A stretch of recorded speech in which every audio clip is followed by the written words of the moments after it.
قرار دادن مسلمانان.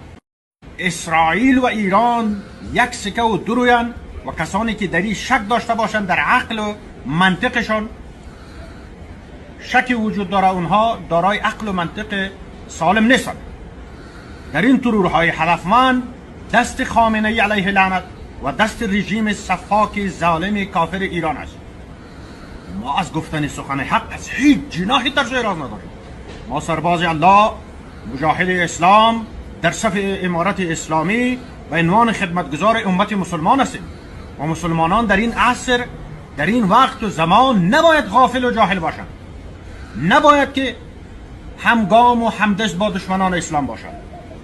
ایران همدست با یهود و نصارا، همگام با اسرائیل و دیگر دشمنان اسلام است.